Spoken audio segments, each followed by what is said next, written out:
The Secret Library, written by Christina Uguay, narrated by Mill Nicholson. To Ludmilla, the woman who gave me life and love of books. Prologue. It was a quiet summer evening when the cab-driver dropped off his passenger, his last passenger for the day, at the end of a narrow winding street in the old town of Alexandria.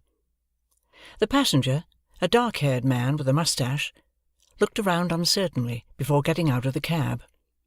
He had a map with him, and he consulted it several times to make sure that this street, bordered by abandoned clay huts, was indeed the place which he was seeking.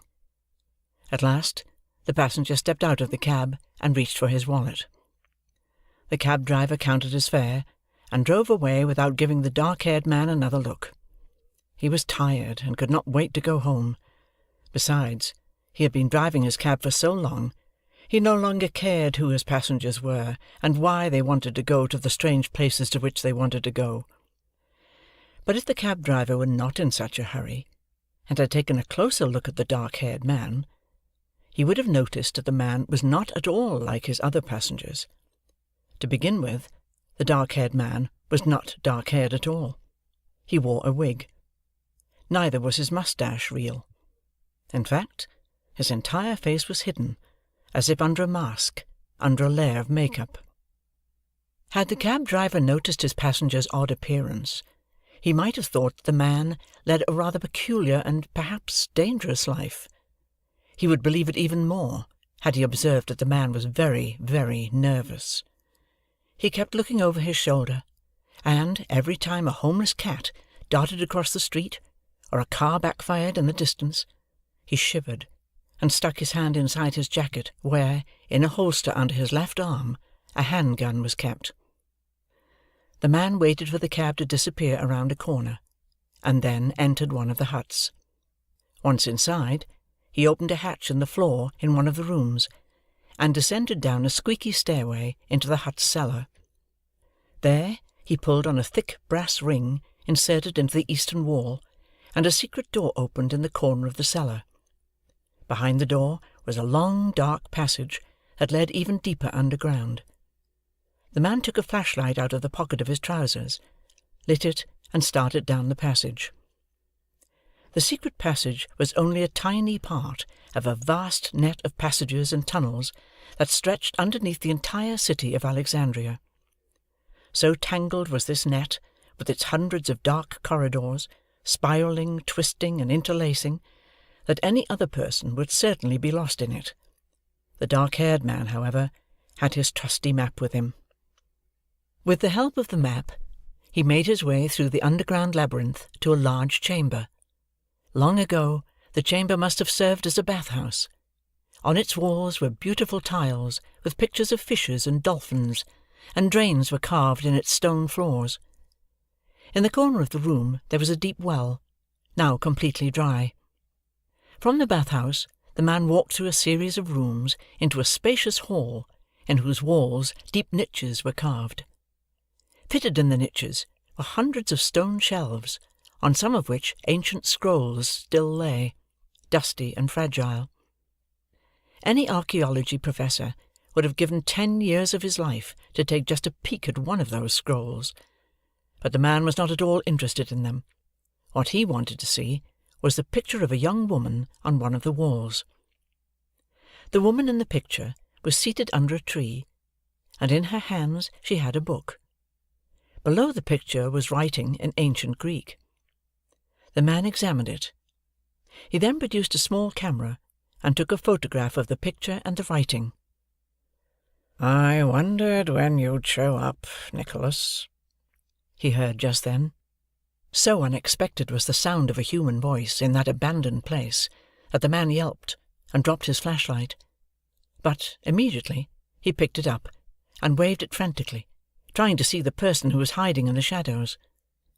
Just then, another flashlight was turned on, illuminating a tall, broad-shouldered man, standing by the entrance to the hall.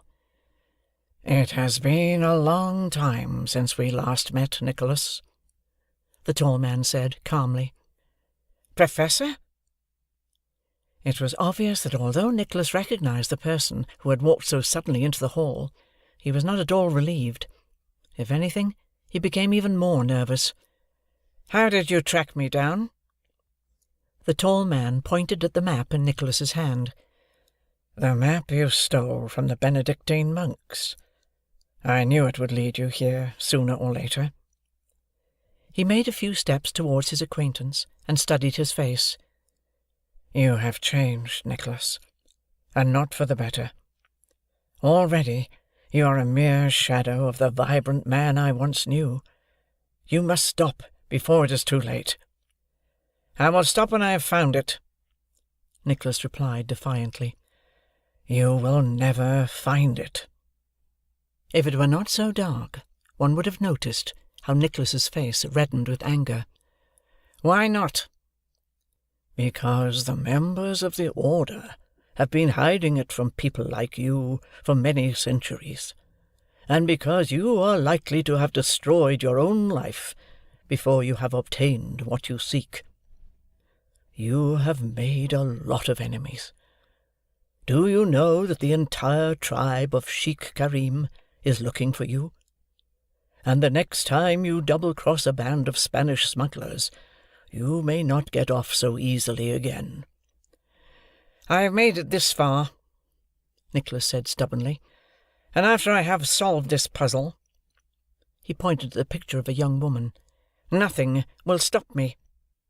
"Oh, what a fool you are, Nicholas," the man said sadly. Nicholas's face flushed with anger again. "Enough!" he cried. With a swift movement, he took the handgun from inside his jacket, and pointed it at his adversary. "I am tired of your getting in my way. I spent years looking for this book, and now that I am so close, I won't let your meddling ruin it for me. Come!" His handgun still pointed at his enemy. Nicholas forced him through the series of rooms back to the bath-house. Once there, he waved his flashlight at the empty well, and said, "Get in there." For the first time during their meeting, the tall man's voice lost its calm. "You would not do this to me, Nicholas." "Yes, I would." Nicholas's voice was steely. The tall man examined his acquaintance's angry face. "I came here tonight because I thought that there was still some good left in you. I see now that I was wrong." "Enough!" Nicholas shouted, and pushed the man into the well. A moment later, a loud thump and a stifled cry came from the bottom of the well, some 10 meters below. "My leg," the man's voice echoed softly. "I have broken my leg." "Never mind," Nicholas said, with a terrifying coolness. "You won't need it again." He looked around. There was a large marble plate by the wall. Nicholas dragged it across the bath-house. "Nicholas," the man called out to him weakly. "what you are doing is monstrous, and all of it is in vain. The book, it will never be yours." Such were the man's last words before the marble plate fell atop the well, sealing him in his dark prison. Chapter 1. The Mysterious Stranger. The new school semester had just begun, but already Hoggy was looking forward to the summer break. Things weren't going well. She had failed her maths quiz, fallen behind on her English assignments, and received a very stern warning from the deputy headmistress, Mrs. Hamilton, for skipping history. "I hate school," Hoggy said, as she and Scooter sat down to lunch at their table in the corner of the school cafeteria. "I wish I was big enough to be out of here." "Being big isn't easy, either," Scooter noted philosophically. "Look at my father. He works so much. I don't even remember the last time I saw him." But Hoggy would not be convinced that things could get any worse than they were at the Regent's Park School. She looked around. At one of the tables, the school's bullies, Pickle and Brick, were pouring milk down some boy's pants. At another table, Mary Child, the 5th year's most popular girl, and her little clique of girl friends, were talking in hushed voices, darting glances at Hoggy's and Scooter's direction. Every now and then the girls sniggered. Hoggy knew that they were talking about her, or rather about her mousy hair, tied in unfashionable braids, her oversized jumper bought in a charity store, and her old boots held together with duct tape. "I hate Mary Child too," Hoggy said tiredly. "Don't let her get to you," Scooter said reassuringly. "You're 10 times smarter than she, and 1,000,000 times more fun." But Hoggy was inconsolable. "It still hurts. Doesn't it bother you when people call you fat?" Scooter was not really fat. He was just a little chubby, like many 10-year-old boys. But at the Regent's Park School, being chubby was a crime that was not easily forgiven. "It used to," Scooter admitted, "but I've learnt to ignore it. I wish I could do that." Hoggy took her Marmite sandwich out of the paper bag, looked at it, and stuck it back into the bag. Hoggy never cared for Marmite. She much preferred cheese on her sandwiches, but money was scarce at the moment. In fact, in Hoggy's and her aunt's house, money was scarce pretty much all the time. Aunt Michelle had 2 jobs. Hoggy received a small pension for her father who had died when she was 4, and earned a little extra cash by walking her neighbours' dogs. But all of their earnings combined were barely enough to pay rent and buy food.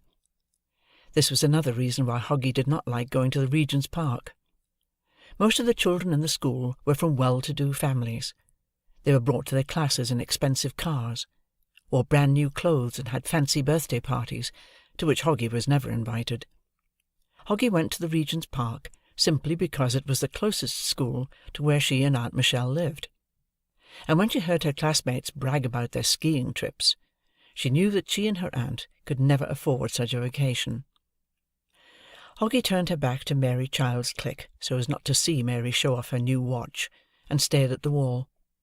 Sometimes she felt as if hers and Scooter's table in the corner of the school cafeteria was a spaceship stranded in vast, desolate space. Now was one of those times. "I hate school," Hoggy repeated. "Why do I have to be here? Most of the things they teach us are useless. History. Pfft." She made a contemptuous snort. "Who in the real world needs history?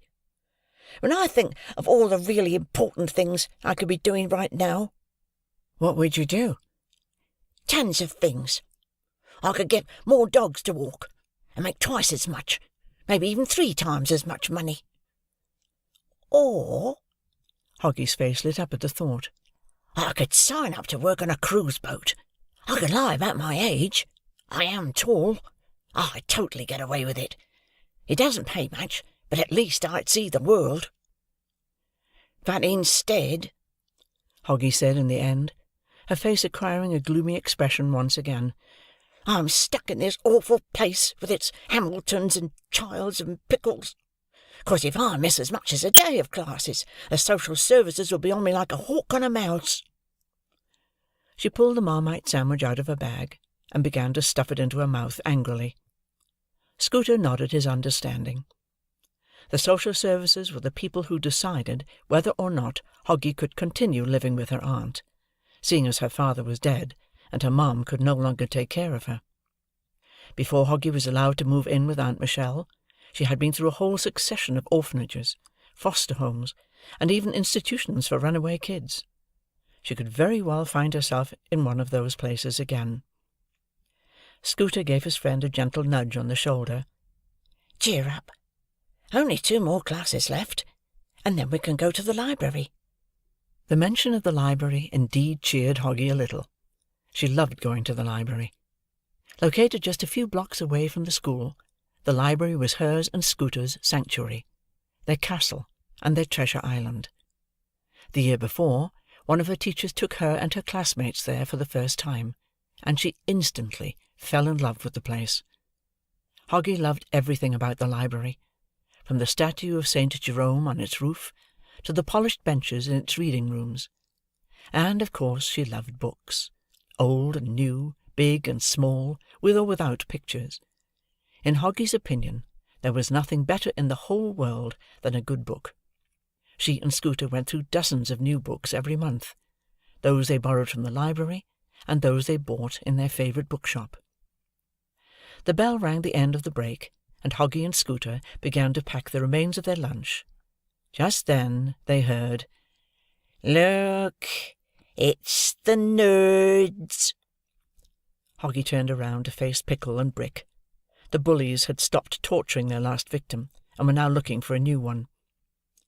In the entire Regent's Park, there was not another pair of boys as mismatched as Pickle and Brick. Pickle got his nickname because he was short and slouchy, with pimply skin of a greenish hue. In spite of his small size, he was arrogant and loud. Brick, on the other hand, was big, grim, and quiet. Hoggy suspected that the two boys were together, not because they liked each other, but because neither of them had any other friends. "How's lunch, nerds?" Pickle pointed at the lunch-box containing Scooter's homemade meal, a colourful rice pilaf, and wrinkled his nose. "Look at Horshady's food, Brick. It looks like someone threw up, and it smells just as bad." He laughed in a high-pitched voice, like a very small, hairless hyena. "But that's nothing next to what Claus is eating." Pickle probed one of Hoggy's sandwiches with his finger. "This looks like poo-poo on toast." He laughed again, his eyes watching Hoggy's face keenly for any sign of pain. Hoggy glared back at him with contempt. Scooter, on the other hand, was doing his best to avoid looking the bullies in the eye. He was terrified. Hoggy knew it, because the lenses of Scooter's glasses became suddenly steamed up, something that happened whenever he was nervous. Pickle, too, must have sensed Scooter's fear, because he immediately turned his attention to the boy. "Why do you even need lunch, Horsady? You have enough fat stored in your fat face to last you through the winter." Brick chuckled. Encouraged, Pickle carried on. "And you have so much fat in that fat butt of yours, you can probably sleep on the snow." The bullies rolled with laughter. Hoggy noticed that the corners of Scooter's mouth had begun to twitch. "That's enough, Anderson," she said. "Leave him alone." Pickle slowly turned to Hoggy, and just as slowly looked her up and down, from the mousy hair to the torn boots. "Stay out of this, Claus," he said, condescendingly. "I will, if you will." Pickle studied Hoggy once again. She was thin as a coat-hanger, yet her arms were long and strong from all the dog-walking, and her fists were quite big. The bully would like to punch or push her, but he was not sure he could get away with it, and so, after a moment's hesitation, he decided to back off. "Let's go, Brick," he said coolly. "We'll be late for class." The run-in with Pickle and Brick added to Hoggy's bad mood, so that even the trip to the library would not cheer her up. It was a shame, too, because that very afternoon Jimmy, the young librarian whom Hoggy and Scooter had befriended a few months earlier, had a surprise for them. "Have you ever heard about Till Eulenspiegel, the favourite son of the land of Flanders?" Jimmy asked. Scooter and Hoggy shook their heads. "Good," Jimmy said. "In this case, it'll be a completely new experience for you. Here." He pulled a dog-eared book out of his book-cart and handed it to Scooter. "The Adventures of Till Eulenspiegel," Scooter read. "It's a great book," Jimmy assured them. Hoggy and Scooter sat down in one of the library's reading rooms, and Scooter began to read The Adventures of Till Eulenspiegel. Hoggy was listening to him at first, but soon her mind began to drift off. She looked out the window. It was only 3 in the afternoon, but already it was growing dark outside. The rain had started again, driving the people off the streets, and making the city look even gloomier. Hoggy let out a deep sigh. London was absolutely miserable in the winter. The only thing that ever made it bearable was Christmas, with its carolers, gifts, and bright lights. But Christmas was over now, and Hoggy had absolutely nothing to look forward to for many long and cold months. Scooter noticed at last that Hoggy was not listening, and stopped reading.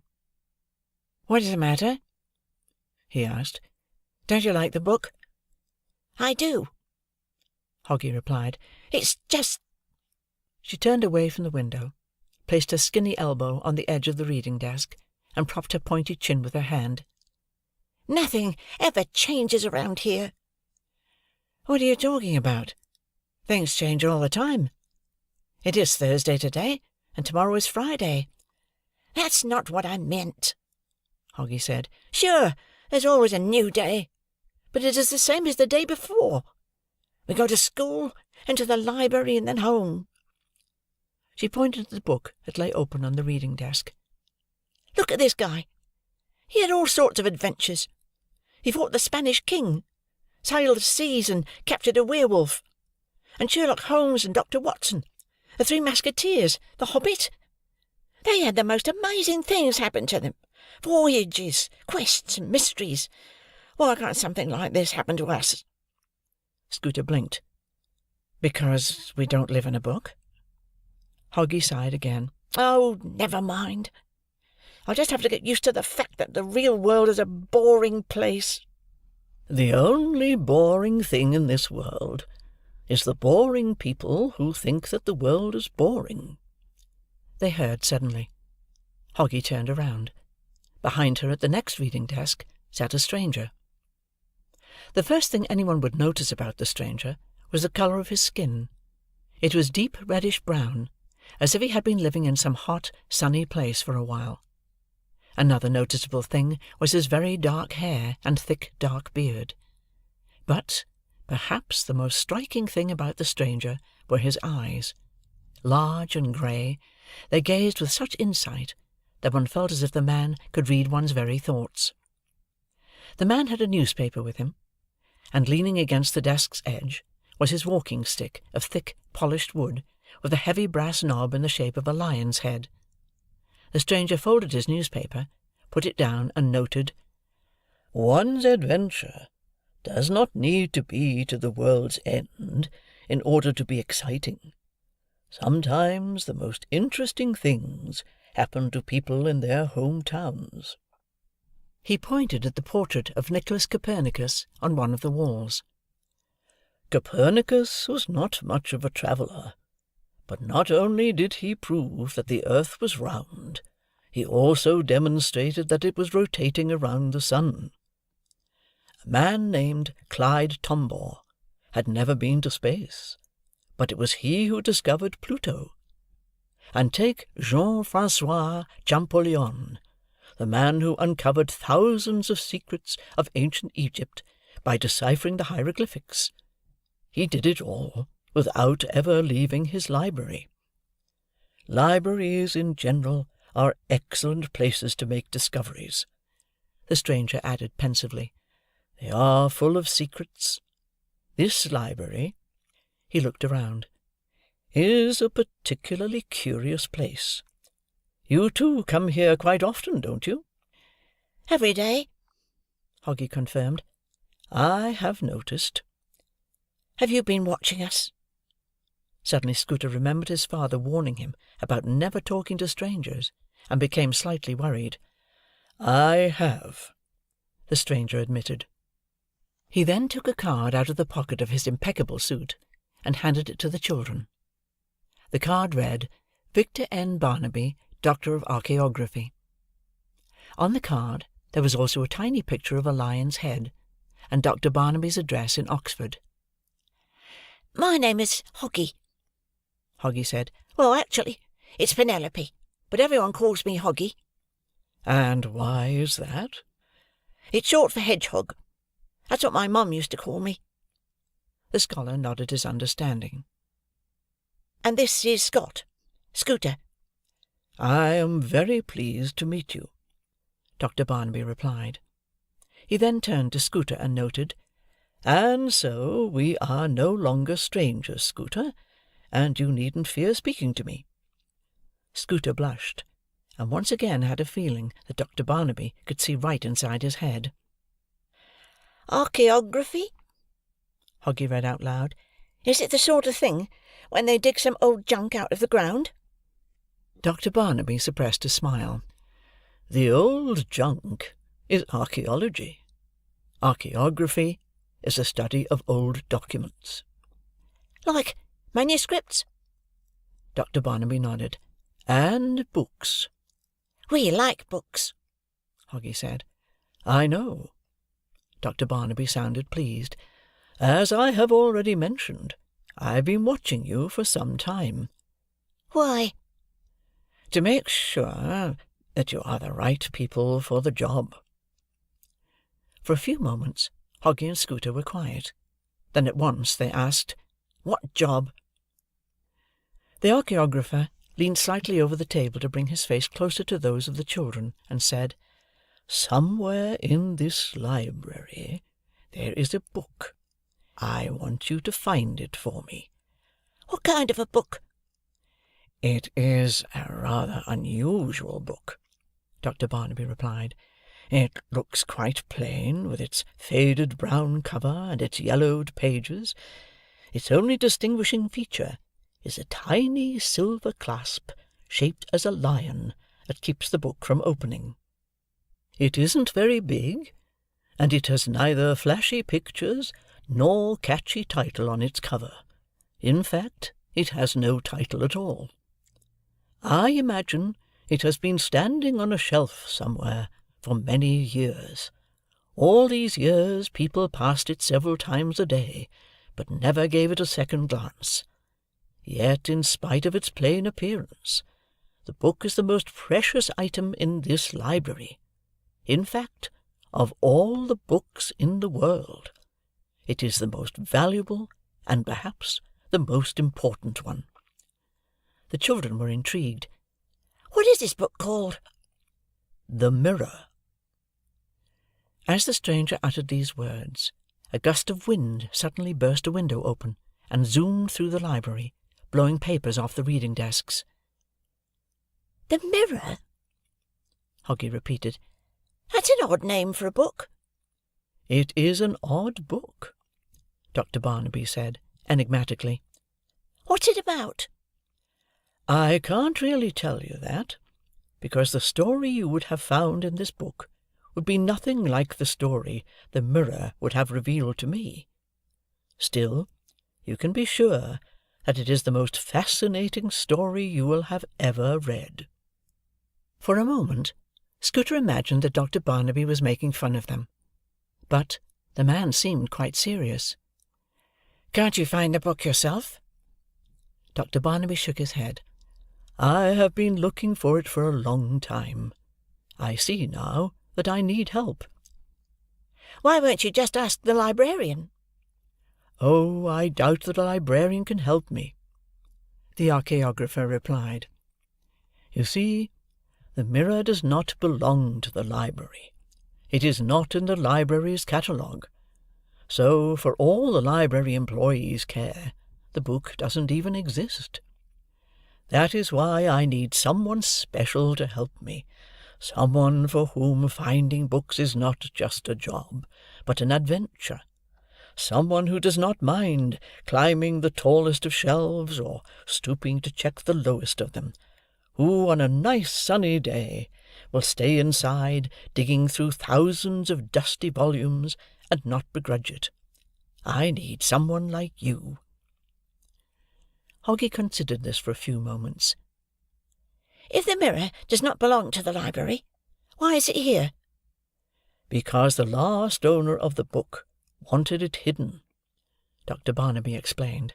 And what is a better place to hide a book than the city's largest collection of books? Hoggy had to agree that a public library was indeed the best place to hide a book. Well, Dr. Barnaby asked, will you take the job?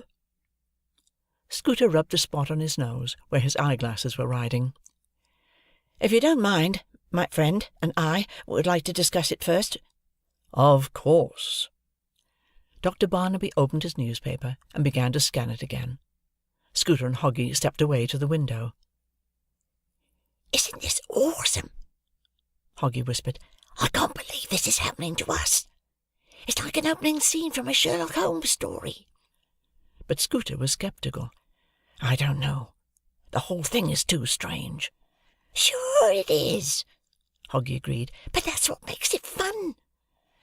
"We don't even know this man," Scooter insisted. "What if he is a crook?" Hoggy rolled her eyes. "You're beginning to sound like Mrs. Hamilton. There are several million people in this city, and aside from maybe 100, we don't know any of them. But they can't all be crooks, can they?" "I guess," Scooter conceded. "Still, how do we know that he has any right to this book?" But Hoggy just waved his argument away. "It doesn't matter. If the book has been sitting in the library for years, and all this time nobody has tried to find it, it means that its owner is dead, or else he does not want the book. Either way, it's fair game. I'm no lawyer, but it seems logical." Yes, Scooter had to admit it was logical. He thought about calling his father and asking him, but then changed his mind. As usual for this time of day, his father would be in court, and, as usual, his phone would be off. "Come on," Hoggy urged her friend. "It'll be fun. Besides, I could really use some money. The phone company has threatened to disconnect us, and if I don't get a new pair of boots soon, I'll catch pneumonia." And Scooter gave in at last. The children returned to the desk. Dr. Barnaby put away his newspaper, and looked at them inquiringly. "How much will you pay us to find this book of yours?" Hoggy asked. The scholar took out his wallet, counted £500, and put the money on the desk. "Here is a retainer," he said. "You can keep it whether or not you find the book. And if you do find the book, I will pay you another £2,000. Hoggy had never seen so much money. It occurred to her that she and Aunt Michelle could live off her share of the earnings for 2 months or more. Images of new boots, jumpers, and cheese sandwiches flitted in front of her in a colourful stream. She grabbed the money and said, "We'll find it." "Very well." Dr. Barnaby rose and picked up his walking-stick. "If you need to speak with me, I'm staying at the Luxembourg Hotel. The address and telephone number are on the back of the card." He turned to leave, but then paused and added, "Just one more thing. Keep this under your hats, will you?" "Why?" Scooter asked, suddenly worried again. "Is there anything wrong with this book?" "No," Dr. Barnaby replied. "There is nothing wrong with the book. But it is quite possible that you are not the only people looking for it." "Who else is looking for it?" "That's just it." Dr. Barnaby sighed. "I don't know."